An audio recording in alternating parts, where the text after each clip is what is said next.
All right, well, why don't we start then? Good morning, everybody. I'll officially call to order the regular meeting of the Coachella Valley Water District Board of Directors, June 24, 2025, here in Coachella. And would you please stand and join me in the Pledge of Allegiance? Pledge allegiance to the flag of the United States of America and to the republic for which it stands, one nation, under God, indivisible, with liberty and justice for all. Roll call, please. Good morning, President Powell, Here. Vice President Estrada. Here. Director Bianco. Here. Director Aguilar. Here. And Director Nelson. Here. Thank you. All right. Full boat. Everybody's here. Do we have any additions, deletions, or adjustments? No, sir. Oh my gosh. I know. Jeff's a man of few words. I did that for effect. He's trying to be funny. Trying. This brings us to, is there nobody wishing to make public comment? Yes. Is there anyone from the public wishing to make comment at this time?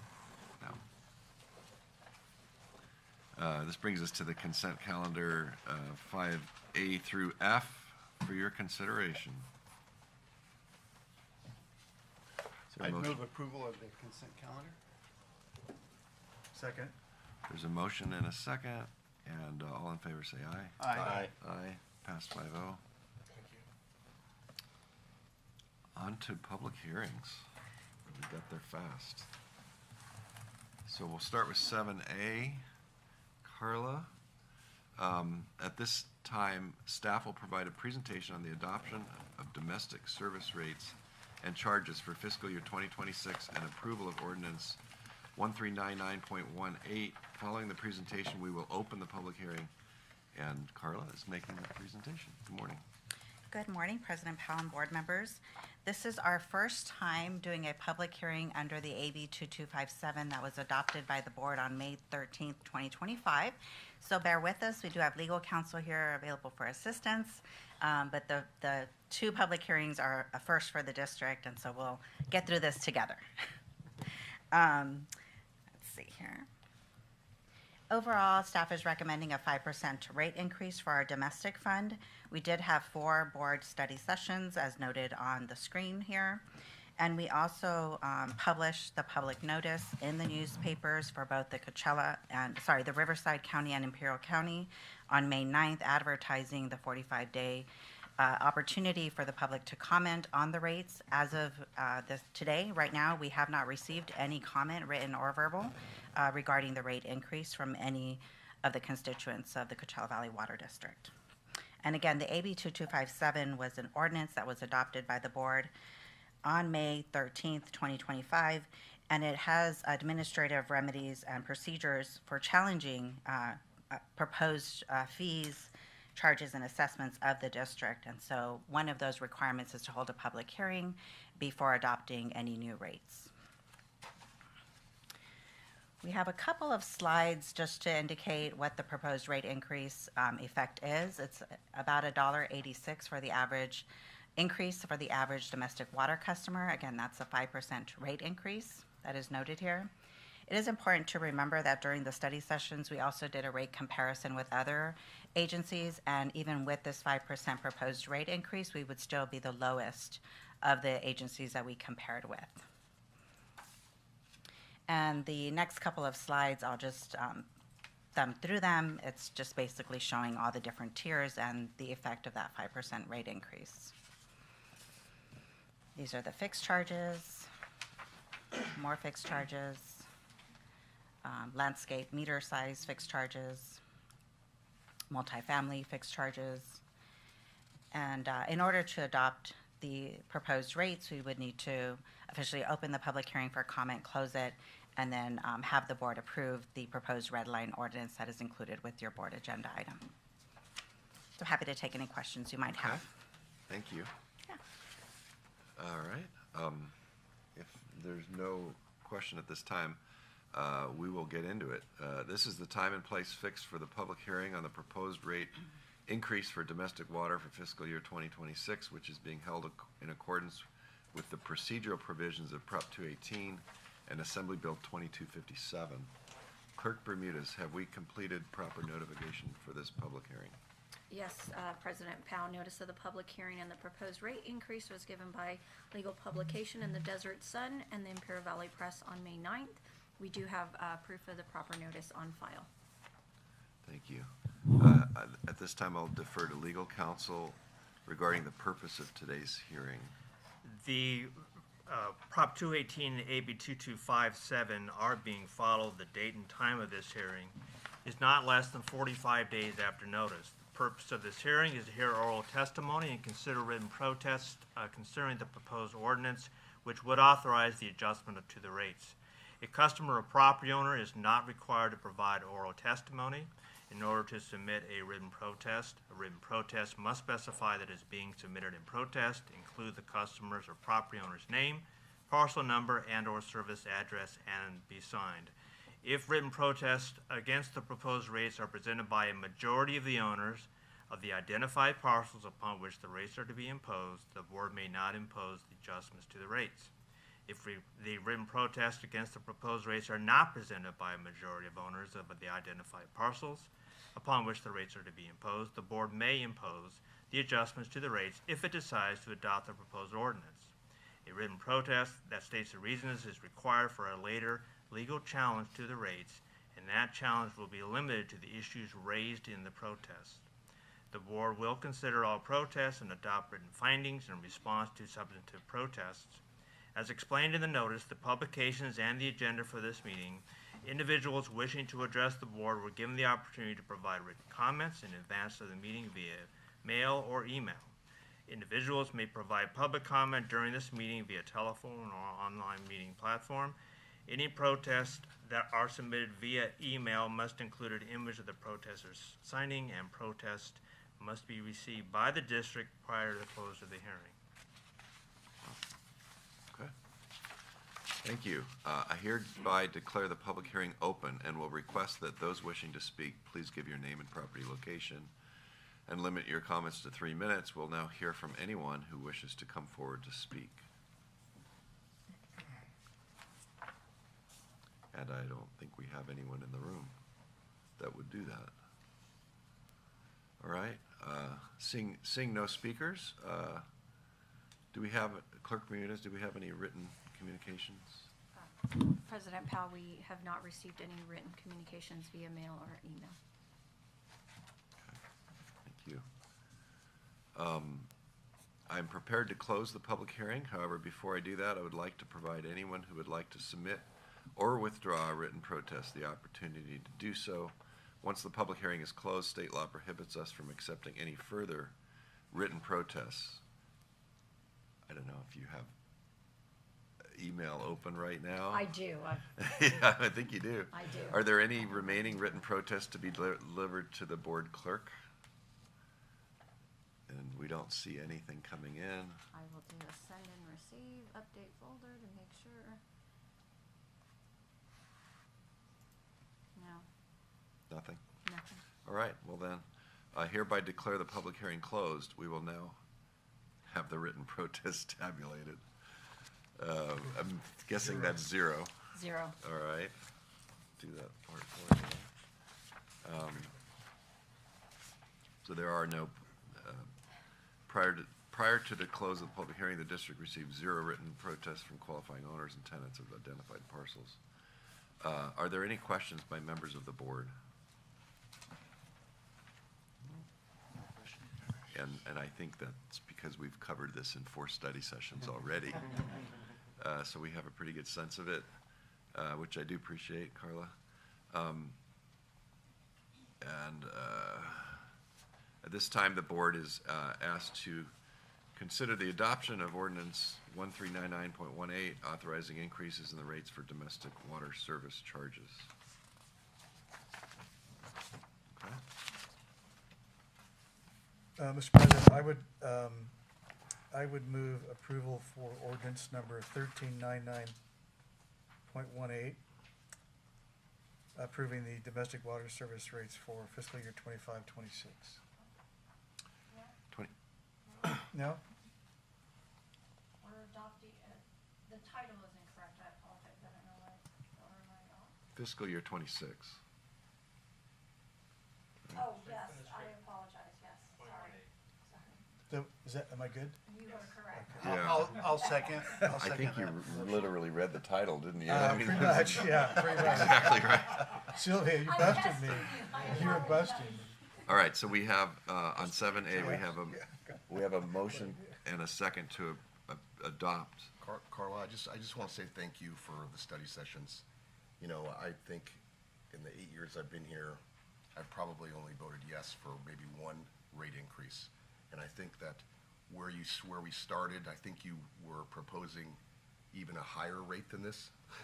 And so, thank you for compromising with the board and coming down to something that, 5%, it doesn't seem like a lot, but it is for a lot of people. And so I think this board takes it very seriously, rate increases, but this one's needed, with the expenses going up and the projects that we have and, bringing in more water supply to the valley. I think it's more than warranted.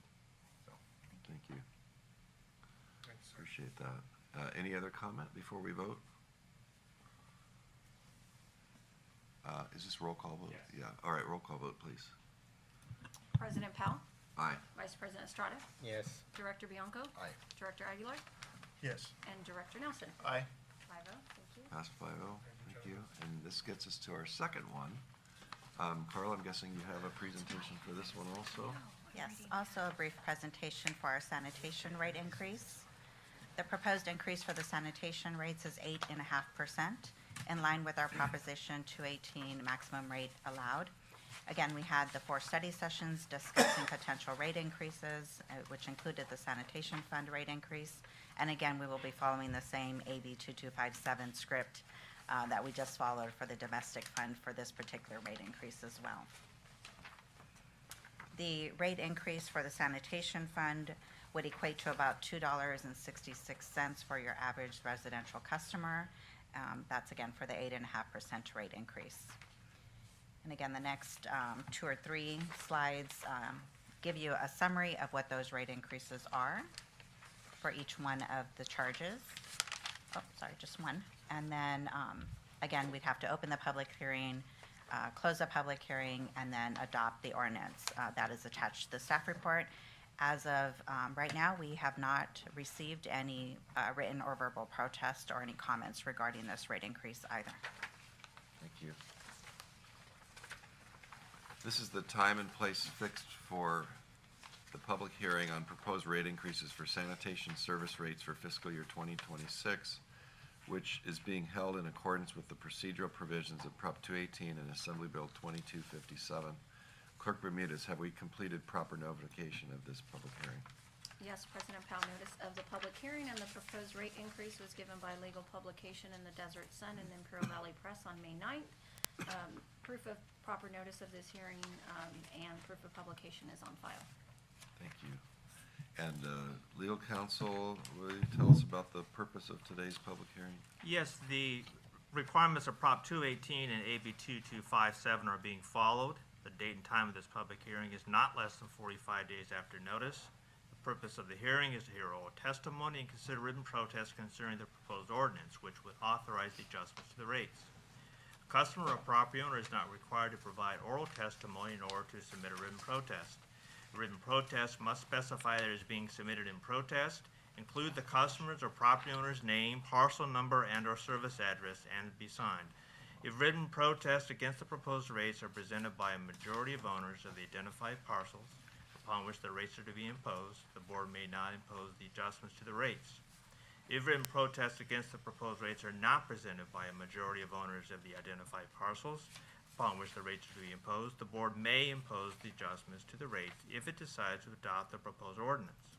A written protest that states the reasons is required for a later legal challenge to rates, and that challenge will be limited to the issues raised in the protest. The board will consider all protests and adopt written findings in response to the substantive protests. As explained in the notice, the publications and the agenda for this meeting, individuals wishing to address the board were given the opportunity to provide written comments in advance of the meeting via mail or email. Individuals may provide public comment during this meeting via telephone or online meeting platform. Any written protest via email must include an image of the protester signing, and protest must be received by the district prior to the close of the hearing. Thank you. I hereby declare the public hearing open and will request that those wishing to speak, please give your name and property location and limit your comments to 3 minutes. Is there anyone wishing to speak on this, in this hearing? Seeing none. Clerk Bermudez, do we have any written communications? No, President Powell, we do not have any written communications. Okay. Kind of makes this next section moot, but I'll do it anyways. I'm prepared to close the public hearing. However, before I do that, I would like to provide anyone who would like to submit or withdraw a written protest the opportunity to do so. Once the public hearing is closed, state law prohibits us from accepting any further written protests. Are there any remaining written protests to be delivered to the clerk? No. And no emails have been received. All right. So I hereby declare the public hearing closed. There are no written protests. And so do we have any questions by members of the board?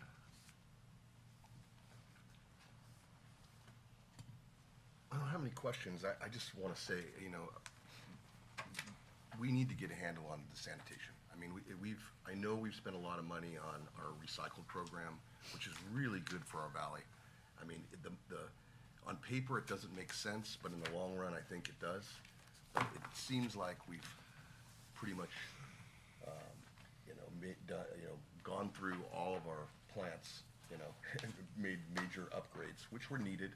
But I think, we can't keep raising this up every year. It seems like it comes up every year. Thank you. Any other board comments? At this time, the board is asked to consider the proposed written protests. The adoption of ordinance 1427.7, authorizing increases in the rates for sanitation service charges.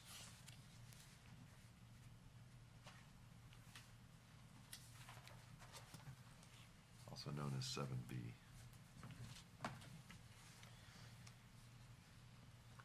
Is there a motion to adopt this ordinance? I'll move to adopt ordinance 1427.7 for adopting fiscal year 25-26 sanitation service rates. Well, second. Okay, we have a motion and a second. Seeing no further comment, roll call vote, please. President Powell, Aye. Vice President Estrada, Yes. Director Bianco. Aye. Director Aguilar, Yes. and Director Nelson. Aye. Thank you, 5-0. Okay, that passed 5-0. Good job. Okay. Yeah, I know that's asking a lot, but got it done. Morning, William. William Patterson, 8A, floor is yours. Yeah, go ahead. This item 8A is the Palm Desert Groundwater Replenishment Facility Phase 2 Project Mitigation Site. Is that correct? Correct. And as with other previous projects, it is recommended by the FPPC that Director Bianco recuse himself from this matter. The FPPC ruled that the project could go forward in order to protect the director from any conflict of interest in their letter of November 22nd, 2024. It recommended that, or it ruled that due to the court's broad interpretation of making a contract under Government Code Section 1090 and the requirements of the Act, Director Bianco must recuse himself from any participation in the board decisions necessary for the condemnation before the court. This includes all further decisions involving the replenishment project. His recusal from these decisions will satisfy the requirements of the Political Reform Act and Government Code Section 1090. Thank you.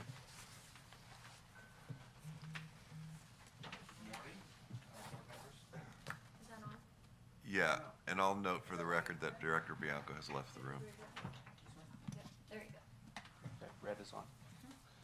Go ahead. I know. This request is to authorize the general manager to execute task order number 3 to the professional services agreement with Environmental Science Associates in the amount of $218,204 for additional restoration ecologist services for the Palm Desert Groundwater Replenishment Facility Phase 2 project mitigation site. It is also recommended the Board of Directors authorize the following additional expenditures: project management, $10,000, project contingency, $20,000. The total amount of this request is $248,204. This item is another item related to what you've seen in the last few weeks as this project is nearing construction. And this is a compliance item for the U.S. Army Corps of Engineers for a permit that was established for the project site. This would take place on the Garfield mitigation site, or the mitigation site for the Palm Desert Groundwater Replenishment Facility Phase 2 project. We solicited proposals from our on-call environmental firms. We have 6 of those. 4 responded with proposals, and we ultimately selected ESA proposal. And with that, I'll take any questions. Okay.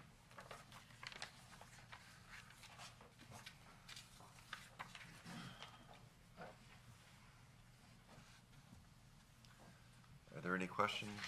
Is there a motion to approve 8A? Yes, I'll move approval of item 8A.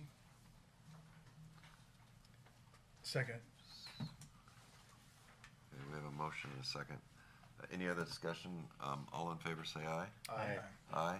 Passed 4-0 with 1 recused. Thank you. Thanks, William. You're not on the next one, huh? Your name's on there. Oh, it's okay. All right, so give us just a sec. On to 8B.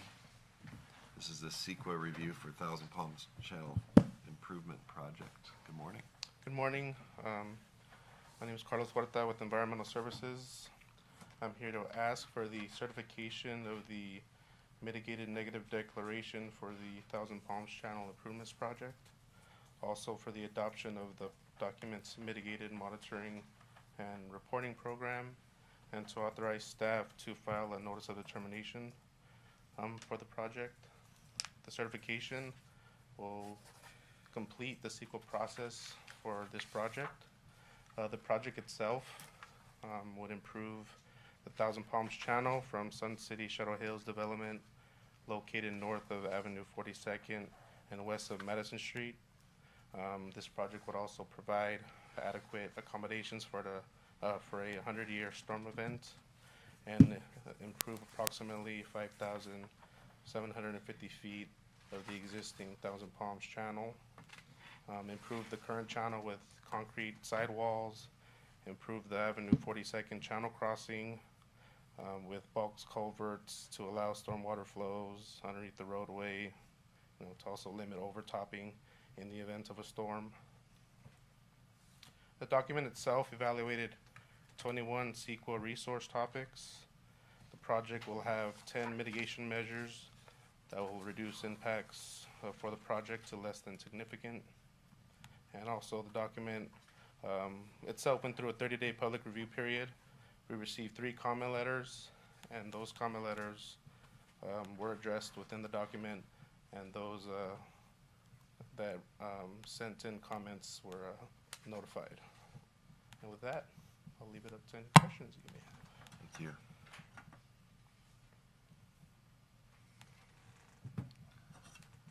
Nope.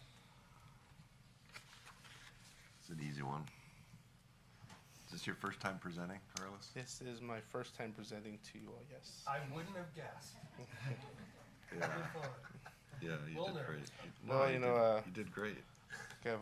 Working with Joanne and William, kind of saw this project from the start, so I thought I'd see it to the finish. So, Yeah, Yeah. there you go. All right, what's the pleasure of the board? I'd move approval. I'll second. I thought they were gonna make you sweat there. I think he was sweating. That's a little bit of a delay. Any discussion before we vote? Hearing none, all in favor say aye. Aye. Aye. Pass Carlos, thanks very much. 5-0. Thank you. Yeah, there you go. Got it done. Okay, well, Carla, we might have a little discussion on the next one. Sounds good. Go ahead, Wanda. This is adoption of the operating and capital budget. Floor is yours. Thank you again. So again, we did have 4 official budget study sessions to discuss the proposed budget as presented. We talked about reserves, about debt, about capital improvement plan, the overall operating challenges that we have within each one of the funds, and our reserves, reserve targets. Today's action, earlier today, we adopted both rate increases for domestic and sanitation at the public hearings that were had. And this particular action adopts a resolution 2025-13 to actually adopt the budget for both operating and the capital improvement plan. Again, there's no rate increases were proposed for the replenishment funds. Domestic rates increases were 5%, sanitation rate increases were 8.5%, and the proposed canal changes to the canal rates would be coming forth to the board at a future public hearing currently published for July 22nd. My understanding is that may change based on availability, and we would notice the change of date in accordance with the new proposed date in advance of that hearing. Yeah, for the board's info, we're probably going to have a little bit of a discussion under general manager comments to see if we can get a better sense of how to reschedule that meeting. Because of the change in procedures under the 218 and the AB new- 2257. yeah, the new legislation that we just referenced, there's a couple other folks, it becomes a little bit more involved. So we have to make sure we've got a quorum, at least to be able to hold the meeting. And right now, that will not happen on the 22nd. So we're looking at the 29th. But we can have that discussion later. I don't want to take up too much of Carla's time. Yeah. And those canal changes based on the cost of service study that was adopted by the board on May 13th, 2025 would take effect on August the 1st. If the public hearing was held after that date, it would be effective likely September the 1st. And so there would be a slight change in the revenue projections for the canal fund, but certainly manageable with the reserve balances that we currently have within canal. But Carla, if we meet on the 29th, is August 1 still? It could still be effective August 1. The billing would not occur until the beginning of September, but it would be for consumption after August 1st. Correct. We would still have enough time to do that.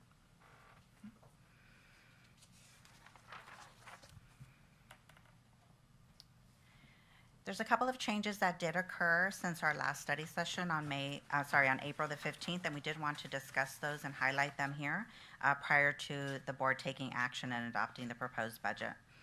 The largest increases had to do with state water project. Table A allocation was at 40% during April. It has now increased to 50%, and that increase in expense is about $2.8 million. And then the board also adopted an agreement to the Table A pre-delivery of 200,000 acre feet, and we've included that within the budget, both for fiscal year 24-25 at 40 million, and then also for 25-26 for that pre-delivery that was approved by the board. And also included within the proposed budget is the interfund loan that was also officially adopted by the board this meeting and under the consent calendar item. And then for domestic, we did have a slight increase in our capital improvement budget.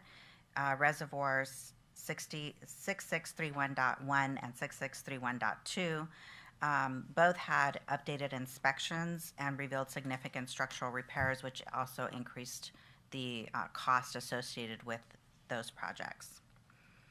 And then we have also since then had some PFAS study requirements and additional testing for Chrome 6, and we've increased that proposed budget by about $700,000 within the domestic fund.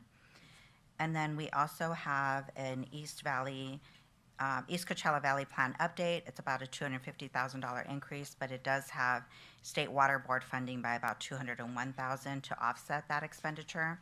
And that's to update the 2019 East Coachella Valley Water Supply Plan, which is a plan for tribal and to consolidate certain water systems in that area and include them into our distribution system. And then we also have a general district CIP budget increase of $250,000, which was given to us by Information Systems for the upgrades of this particular boardroom here in Coachella. And then about $8,000 increase for permit and recording fees. And then the Colorado River Six Agencies Committee actually had a decrease in their budget, and so that is reflected in the decrease of about $147,000 for next year. So those are the only changes we have made since all the other study sessions that we had. Any questions on any of these that myself or other staff can help answer? No, not at this time. So across all of the 8 enterprise funds, we are bringing forth to a proposed budget of about $583 million. Without the $200,000 pre-delivery water, those expenses would be about $543 million.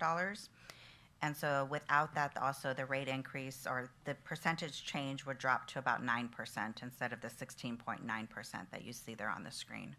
It's important to note that the majority of that is for water purchases. And there's a big change also with the drop in our debt service, and that's because we paid off both our state revolving fund loan for the domestic fund, which was about $17.5 million in December. And then we also refinanced the 2022 domestic notes for the $37.5 million. And so that's that combined large decrease of about $53.7 million there. We do have the legal claim contingency accrual. Again, that's a set aside, reduces reserves for potential litigation payouts. And it does encompass 4 different funds in accordance to the legal obligation that we have or may have in the future. Those are the highlights for the changes here. And really that concludes our presentation, very brief. Again, happy to answer any questions regarding the changes or the proposed budget itself.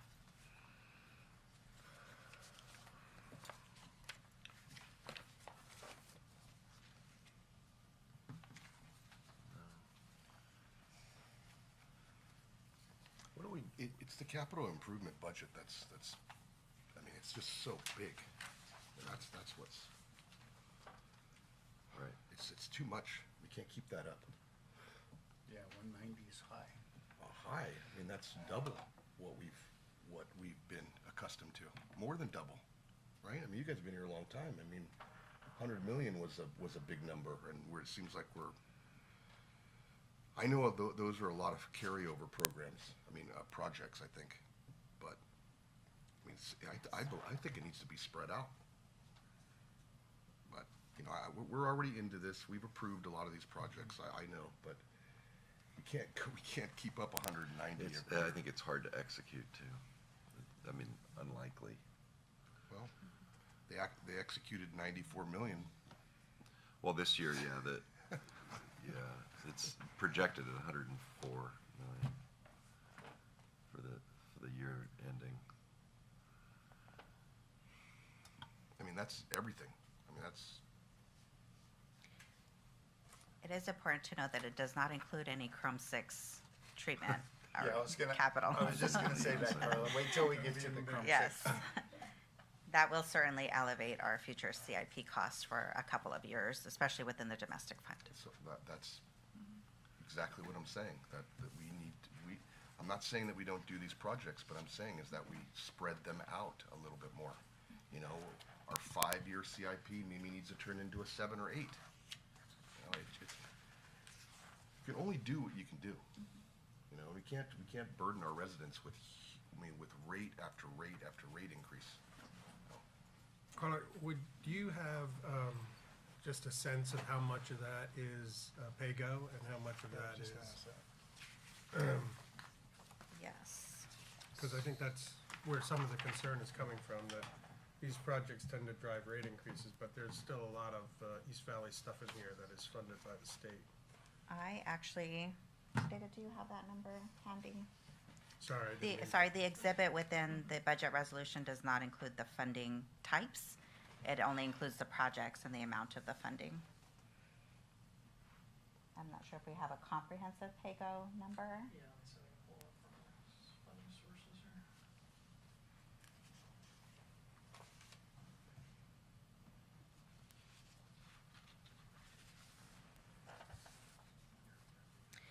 While David looks for that, one of the other items recently, we just talked about the sanitation fund and the 8.5% rate increase. Certainly has healthy reserves. There is a proposed debt issuance. And that proposed, go ahead, David. Okay. That proposed debt issuance could be lowered and we could utilize reserves because we do have that strong, healthy reserve fund balance within the sanitation fund. I'll let David answer the question. Okay, so yeah, it looks like for 2026, it looks like we have about 58.8 million in pay-go, and then kind of for the future years, 37.6 for next year, 42 million in year 3, 54 million in year 4, and about 59 in year 5 at this point.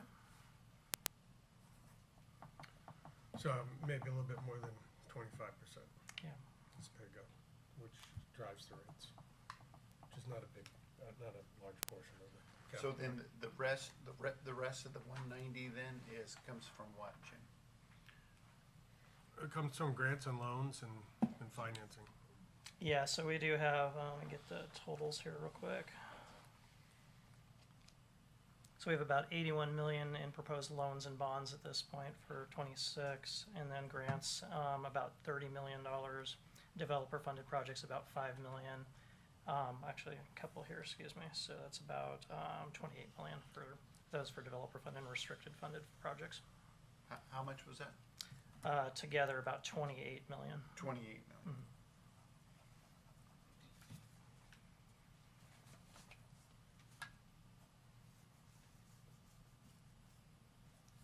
What was the pay-go number again for this year? 58. For this year, 58. 50.8. 50.8, 58.8 58.8, or 50. Yeah, 50.88, so 51 million. 51, Let's call it 51 million. yeah. So we're, And that would include the it's general district fund. 160 million out of pocket. Well, I mean, when you look at, Well, it's 130. It's 50 pay-go plus 81 in grants and loans. 30 comes from grants and 28 comes from developer funding. But whether it's pay-go or grants or loans, we're still paying for it. Well, not the The- grants. Not the grant. Not the grants, So so the- that's what I'm saying, the grants is about, is 28 million. 28 million, so we take, 20, yeah. right, so it's about 160 million that comes out of the ratepayers' pockets.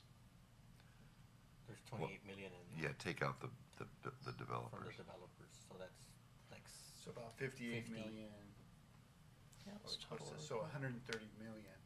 If you were to, Yeah. about 130 million, if Yeah. you were to compare to previous years, Right. that would be pay-go and loans. So if you Correct. added pay-go and loans together, it's about 130 million, which we've been right about 100 million, so that's about a 30% increase.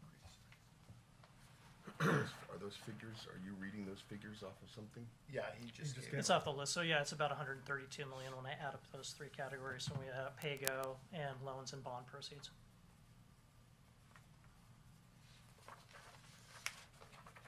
I can go down that list again, I know I kinda went out quickly, but yeah, so 50.8, so 51 million in pay-go. For grants, it's 29.7 million. If we combine loans and bonds, that total is 81.2 million. And then if we go back to those restricted funds, that was about 28.7 million.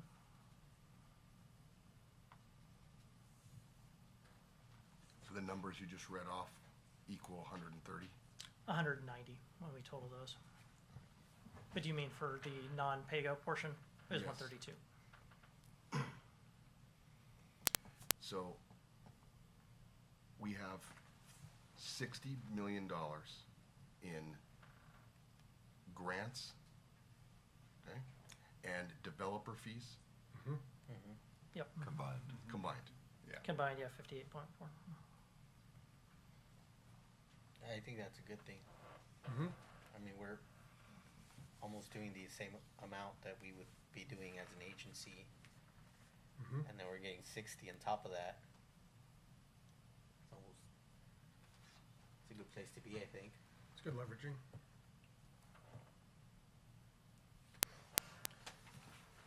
Your point's taken. Okay.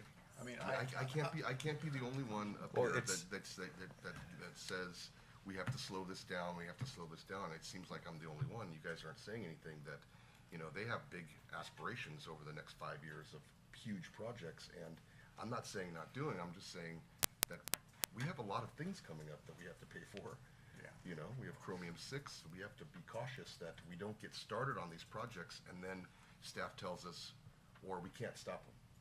You know, we can't slow them down. I mean, once we get them started, it's kind of hard to say, you know what, we don't want to spend the other half of that money because we've already got, you know, people we've told, we've ordered, you know, materials and we've got bids out and all this stuff, so. The 190 does seem scarier, but when you realize that it's 130, it's not as scary. I for know, me, but, right? but, you're right, but even 130 is high. So, you know, Yeah. from where we've been, even Yeah. 130 No, I is know. high, so You gotta it doesn't you're seem not like, gonna- now we're like, oh, it's great, it's only 130, but that's still high. That's You know, still my, high. That's my still high. perspective on this is, just briefly, and I hear what you're saying, is that our need, our system need for our capital improvement projects is far more than that. So, I mean, I appreciate that we need to look more discreetly at this and how we spread this out, but, you know, we're looking at system failures in many places, and to be doing this, particularly with the significant grant and low-interest loans that we've got, to me, doesn't make that number so scary. If there's a way during the process that we can perhaps ameliorate some of the concern by taking a deeper dive into the projects, we're happy to do that. I mean, we've tried that a number of different ways through the study sessions. But when we get to this point, you know, to question how we got to where we got is taking quite a few steps backwards. I don't know how we can help improve the process going forward. We do practice a great deal of discretion in what we bring to the board. We're not just bringing stuff that we think we ought to do. These are things that we have to do to be a reliable utility. We've got, you know, over 114,000 accounts out there on the domestic water side. It's a very large system with a lot of parts that need maintenance. And that's all we're trying to Jim? do is to stay current. Jim, I'm gonna tell you something, you're gonna make me very upset.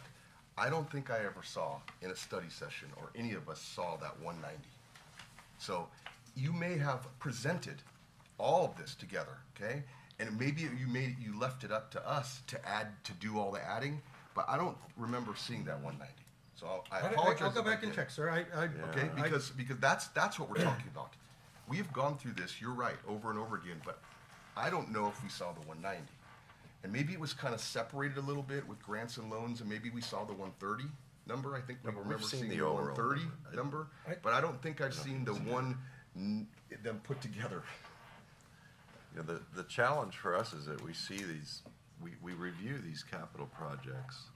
I mean, I think we've seen it or something very close to it, but we can't point to a single thing on those capital Yeah, that you can. that you can get rid of. Yeah, well, you we've know? asked- well, we've And asked so the much of question. it's already been deferred and delayed. We're going to approve it. We're going to approve it. I'm just venting to everybody that I think we it's a have good, to. I think it's a good vent. It sets a tone that, Yeah, I agree. that, you know, to Jim's point is that the staff is being very judicious in what They they're are. bringing to the board. And so we want to continue that methodology to be very judicious, very careful about what we do now and what we do later. And if there's things like, I mean, I look at, you know, the Sun City out there, and it's like, hey, we've got a couple zones that we have to, I mean, we absolutely have to do, And then the other zones, well, let's, and I think your challenging on cost has made those projects, hey, let's move out the other phases to later, but let's do the ones that we have to do right now. That's the one That's that, exactly what I'm talking that's the one that kind of stands out for me also, the Talavera, the Sun City. And I think, Jim, we do try to make those points during all the times that we meet to try to take things out to soften the financial impact. But I think to John's point, whenever we bring up a project, the staff says, no, we can't push it out, right? And that might be the reality to your point that, we need them. And, but I think there are some phases on Talavera, and I think right now we haven't baked all of them in though, right? No. They're not all Yeah, baked this in. is the so There's urgent only stuff. two this is phases. the, yeah, this is the urgent stuff. Yeah. So it doesn't Yeah. even account the possibility of going soft on the other phases. Right. So, but yeah, Jim, I think that's where we try to make the point is during all those study sessions. But I think at this point, it all made it in. It all made it in. I'm pretty sure we didn't add anything as we developed this slide. No, the only thing we added, and thank you, Sylvia, did find the board study session from March, and the full amount was presented. The only item that wasn't was the 2.9 million that I mentioned earlier for the 2 reservoirs. That was added after the CIP study session in March. I don't know if you want to share that. I don't know if you can. I can have it brought up, but it was, I believe, the March 18th, and it showed the total CIP at the time was 187,329,769. I can try and have staff bring that up if you'd like. Doesn't, That's all right. no? Okay.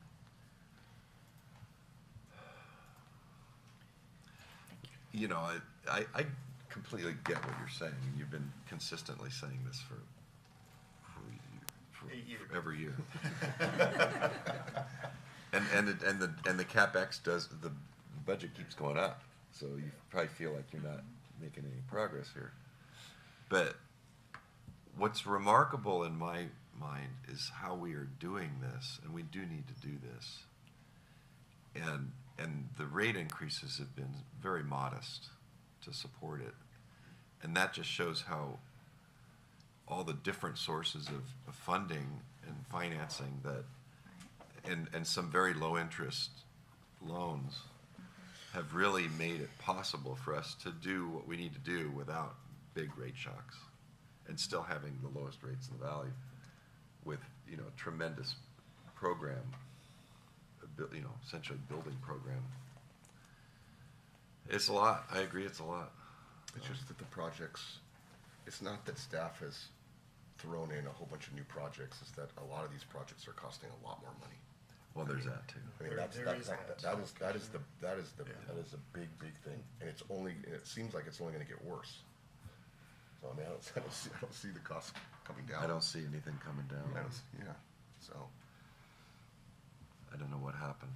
It's everywhere. I mean, that kind of thing is everywhere. Okay, so, more, Carla, is there, No, do you that have was, any other that slides? was the final slide. don't get me wrong, staff's doing a wonderful job. I mean, to bring in that kind of grants and $60 million, you gotta be when I first got commended. on the board, and Peter, you could say the same thing. It was all pay-go. We were all pay-go. Yes. We were all pay-go. It was all pay-go. Yeah. We didn't have any financing. It was, how did we do that, It was a lot of deferred maintenance is what it was. A lot. Well, and it's a lot of staff work. I mean, getting the grants and the loans is one thing, but then the post-administration is incredibly bureaucratic. I mean, Yes. we could probably have 2 or 3 more people doing that. Yeah.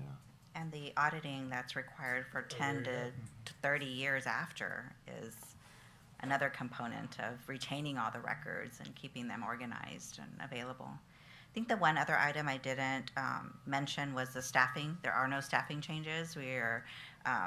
Budgeted positions continue to be at 570 total, and it is included within the exhibit of the resolution as well for the budget. Okay, thank you. Thank you, Carla. Well, I would move adoption of the fiscal year 2026 operating and capital improvement budget By way of resolution 2025 dash. by way of resolution 2025-13, but it's not up there. So. Thank you. Second. Okay, we have a motion and a second to adopt this budget. Any other discussion before we vote? Hearing none, all in favor say aye. Aye. Aye. Any opposed? Okay, that passed 5-0. Thank you, gentlemen. Yeah. Yep. It's time for a drink.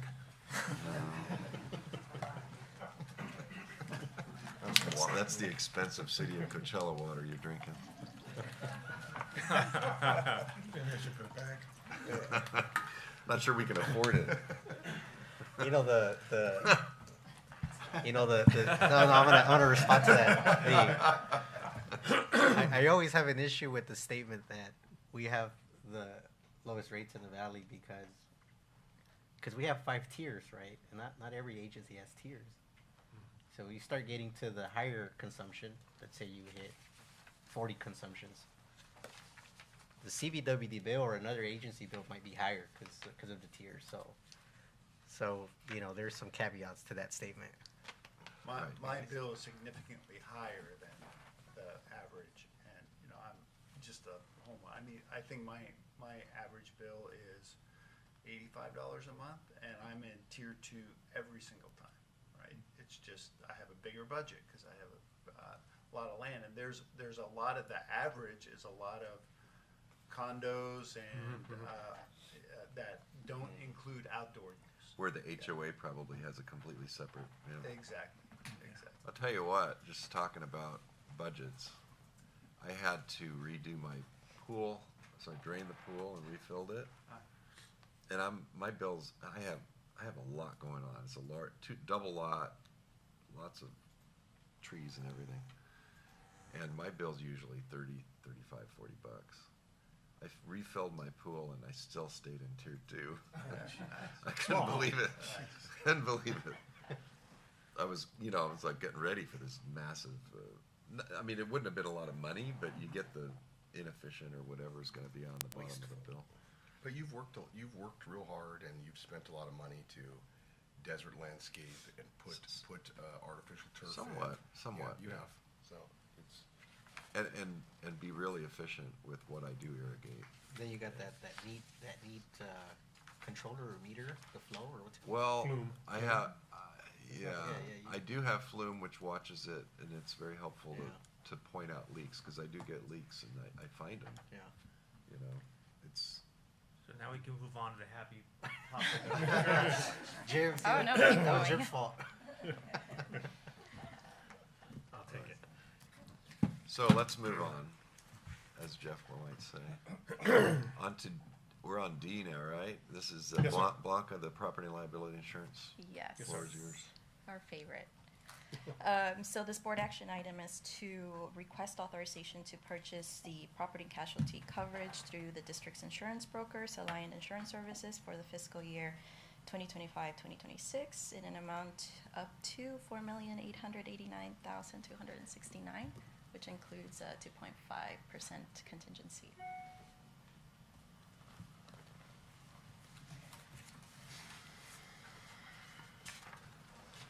Rick, I had a question.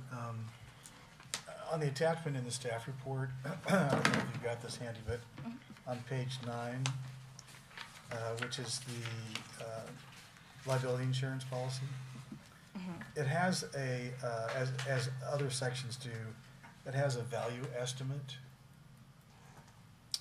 In this case, a construction value estimate at 60% for the period of to be insured, $438 million. Yes, You this see is that? what we believe would be constructed in the next fiscal year. Yeah, my question was, how's that number derived?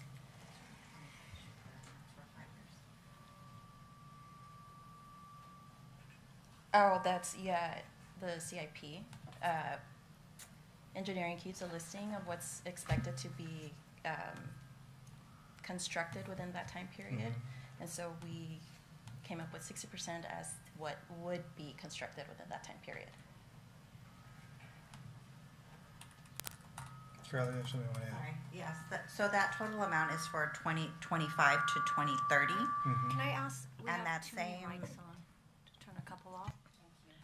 That same budget, total budget for CIP is about $740 million. Okay, so this is 60%. Correct. Okay, thank you. Thank you.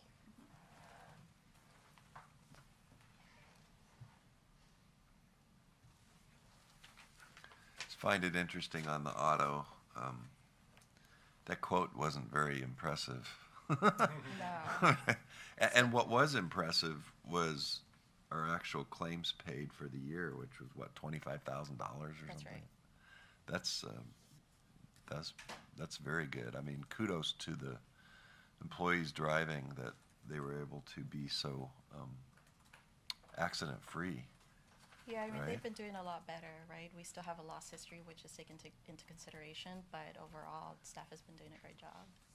Yeah. I'm guessing the goal is to get back to an insured program, but only when it makes sense. Right. With coverage that doesn't have $1 million deductible. And that And it's quote was from expensive. last year. This year, they didn't want to give us a quote unless we guaranteed binding. So it could have been worse, Yeah. We guaranteed funding or finding? to bind the coverage. Binding. Yeah, sorry. Yeah, well, I'm just saying, it's really important that our drivers continue to be so aware and careful and safe. Yeah. It's a huge thing, really. Yeah, I'm sure the GPS monitoring and that program certainly helps. I know I've been a part of one of those programs, and yeah, it's super helpful. Yeah, I know. You don't like it though, huh? I hate it.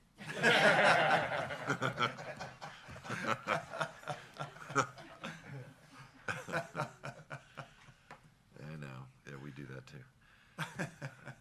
Okay, so this is there a motion to authorize this purchase of property and liability insurance coverage? So moved. I'll second. There's a motion and a second. Any other discussion? All in favor, say aye. Aye. Aye. Passed 5-0. Thanks, Kevin. Blanca. Thank you. I don't remember. There was nothing in there, was there? All right, so no written communications. Let's do board general comments. Director Nelson. No comments? No comments, John. No? No comments. Okay. Yeah, I may jump on to Jim's comments regarding scheduling, because that's challenging. So, I know we all have our lives, and it's just really hard. All right, so that's my only comment, is I'll make a comment later. Do we have any board requests for future agenda items? No? No. Covered that last week. We have 2 meetings listed.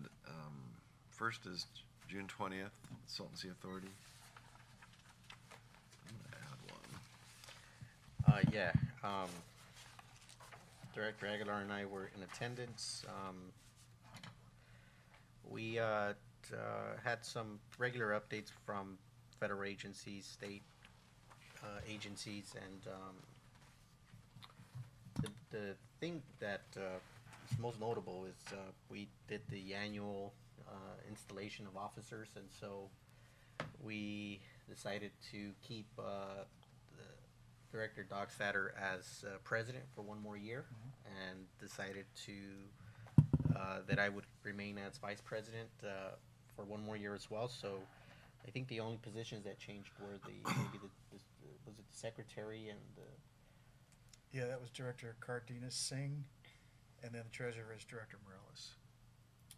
yes, and so that's the new that's the new team for the next year, and we thought that we should keep it like that just because of the things that we've been tracking with the Army Corps of Engineers feasibility study and some of the conversations that have been happening with the state, specifically related to the Prop 4 money, and the things that are happening with the Conservancy, and then what kind of role the Salton Sea Authority is going to play within that structure. And so those, I think, were the main reasons for going in that direction. And that's Yeah, I would just add, thank you for those comments. I would support those. We did endorse and support Patrick O'Dowd for Aqua Region 9 Vice Chair, and we also endorsed the candidacy of Carol Brady for Aqua. Oh, yeah. That's it. Vibrates through the whole place. okay. That was it, John. Okay. Farm Water Coalition? Yeah, that meeting was yesterday. We had a lot going on with that. Kind of put things in perspective in May, through the social media, activities. The Farm Water Coalition reached, 2.3 million accounts, so that's a big number. They had 17,000 new followers, so it's like about 16,000 a month, so that's going really well. With 48,000 profile visits, so people see the content and go check out the profile. So those are pretty good numbers for May. In 2024, there's an impact report in that agenda, and in 2024 there were 55.8 million impressions. So a lot of impressions across social media, and 31 million accounts reached. So I think those programs are being very effective with getting the agricultural water use message out there, that ag water use is a good use of water, and puts food on the table. So that's kind of the basic messages there. Let's see, we put out yesterday the retirement announcement of Mike Wade. I think I've mentioned that a couple different times, but now it's public. Right? But there is an excellent 4-page job description, focus, expectations, kind of model that after the Family Farm Alliance. And so if anyone wants to see it, let me know, and I'll send it over to you. It's a excellent kind of description of not only the executive director, but of the coalition. There was a presentation by Randy Fiorini, who's out talking about the Great Valley Farm Water Partnership. It's a group of north of the Delta, south of the Delta agricultural interests who have, been at odds over water use and water out the Delta over a number of years, but these influential leaders have come together to form this partnership, and they're looking for commonalities of ag and water use north of the Delta versus south of the Delta. And so they've identified about 4 projects and then prioritized those that would help all of California. And the first priority project is sediment removal in the Delta, and what that would do for improvement of water delivery reliability. And it would not only help exports to the south of the Delta, but it would help environmental fish issues that water temperature and things like that, because there's some areas of the Delta that are 2 feet deep and it's just full of sediment. In fact, they've identified 30 miles of sediment that could cost anywhere between $200 and $600 million to remove the sediment and clear out the Delta, but improve reliability. And those are things that are, operations and maintenance that, nobody wants to pay for, but it's cheaper.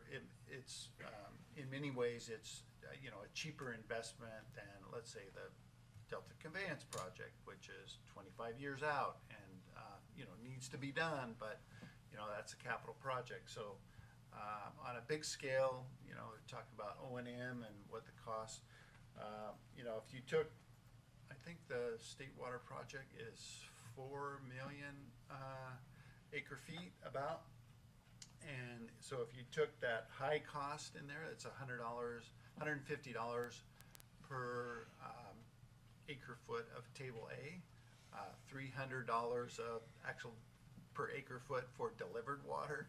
So it's, you know, it's an expensive process, and I think, you know, the state in many ways should have an obligation. And so there's a effort to move that initiative forward by this Great Valley Farm Water Partnership. So the coalition supported, took an action to support their efforts in trying to rally urban, ag, the state, the environmental community to support projects for this. So that was a good discussion.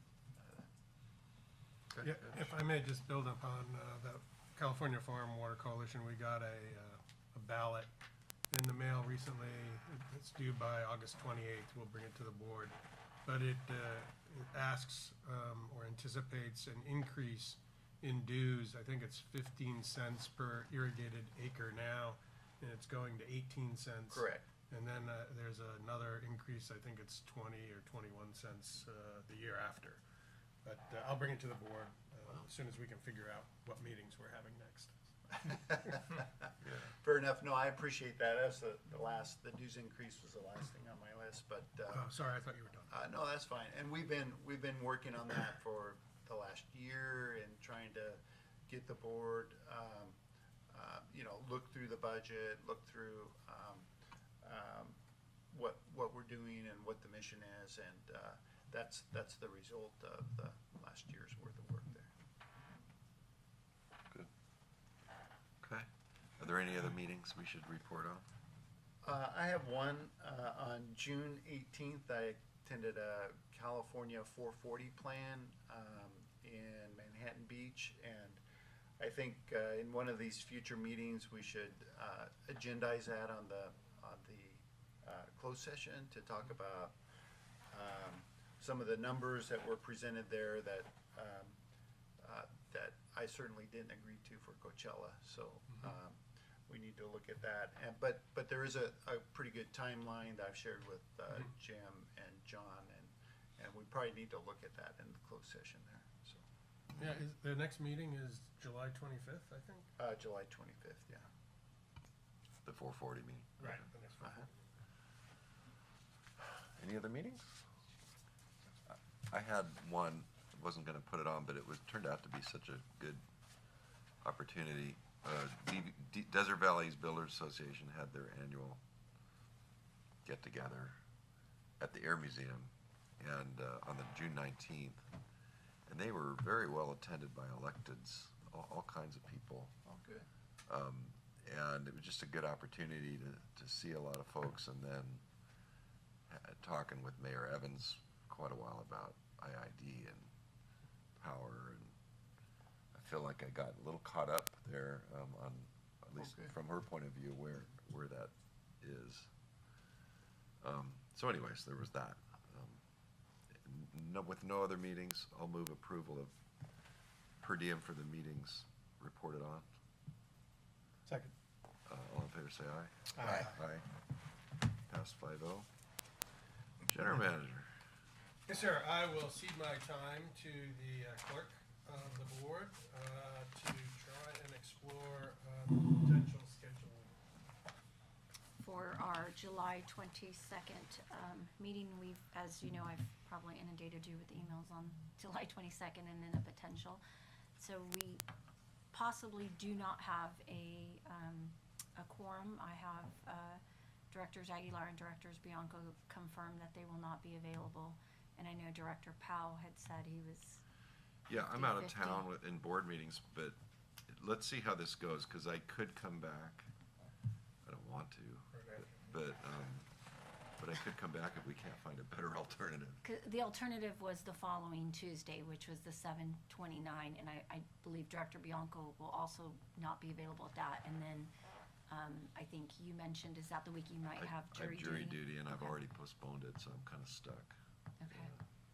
So for sure, we have Estrada and And Nelson Nelson on the 7/22. on the 22nd. I'll be here. I'll be here. And I need a quorum within CBWG boundaries. Yeah, no, That's the I'm gonna be concern. it's just extra driving, but I can do The, it. I mean, we could look at other dates during the week if that worked better for Does the board. afternoon work better? An afternoon? Probably not. Not for me. No well, yeah.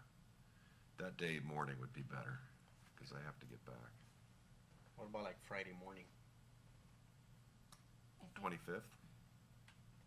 Yeah. There's California That's the 440 440 meeting, yeah. Yeah. 24th? on the 25th. 24th is good, Thursday? That's better for me. 7/24. Yeah, that works for me. July 24? Yeah. Does that work for you too, Yes. John? Wow. Why don't we do the 24th?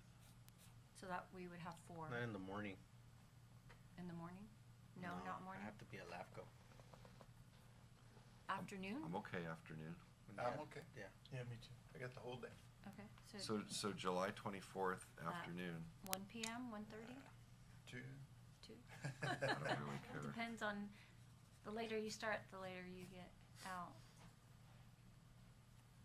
Well, that's, The more incentive we have to, To rush, correct, Get get to- through the agenda.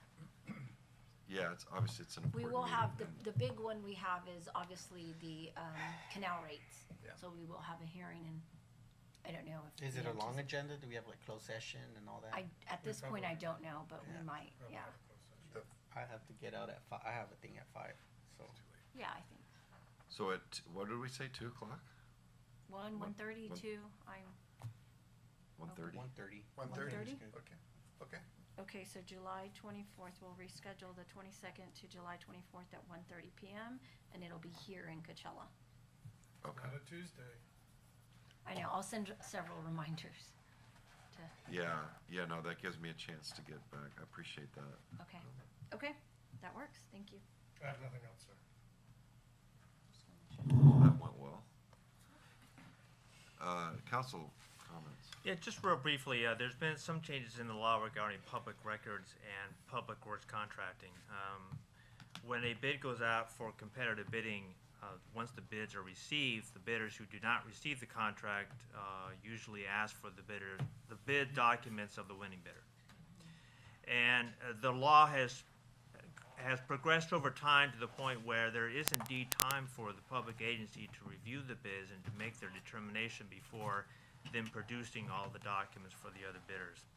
As part of that, SB 790 was adopted about a year ago that says that certain things in public works contracting bids are not exempt from disclosure. And the main thing are trade secrets that involve the pricing of the vendor who has made the bid. So in the past, a vendor might say, well, here's my bid, but my pricing structure in and of itself is a trade secret, so therefore that cannot be disclosed to anyone in the public or to other bidders. This law makes it clear that there may indeed be trade secrets for things such as software development or something like that, but the actual pricing and how a bidder came up with the pricing is subject to disclosure under a Public Records Act request. Yes, those bidders wouldn't have to disclose that if there were a private sector, and yes, those pricing structures may give advantage to other competitors, but for Public Works Construction and Public Records Act, that is subject to disclosure. So it's an important part of a very large project. Just wanted to mention that. That's all I have. Thank you. Do we have any departmental reports? I have a question. So, I think the governor had, was proposing streamlining of the Delta Conveyance project in a trailer bill of some sort to simplify permitting and, confirming funding authority of the state. Is there any update on that? Maybe Karen, you might, I was just curious on. Yeah, there's been a lot of back and forth, but I don't know the specifics. Yeah, I mean, if there's still back and forth, that's good too, but maybe Karen will talk about it. And I know Robert is up in Sacramento, so maybe he's listening in. I don't know. Good morning. Good morning, you're on. So this morning, actually, Robert emailed us asking that there is one more local state senator whose support we have to garner. So after this meeting, I'll be on my way over to his office. But all of our other local elected officials have supported the governor's trailer bill on the Delta Conveyance Project, which does a couple of different things, but one of them is expedite permitting, which is great. So it passed the Assembly for vote. It's headed to the Budget Senate Subcommittee. They have a meeting tomorrow, but this bill, AB 173, is not on the agenda, so we're checking in with our state lobbyist this morning to see where exactly in the process the actual bill itself is. So that's the best update I can give you. Great, that's perfect. Thank you, Karen. And then I'm just gonna say, that, you know, I take pride in only trying to miss one meeting a year here. Every year, it's only one meeting a year I miss, and that's for vacation. But I have my uncle, who's 91, is getting an agricultural award in Bakersfield on the 8th. And so that just popped up, and that's why, or you guys would have known, so I apologize for that. Don't. That's awesome. Well, I mean, Don't apologize. it happens. It does happen. Good. I don't think we have any further business. Nothing No, on the no agenda. business. So with that, we are adjourned.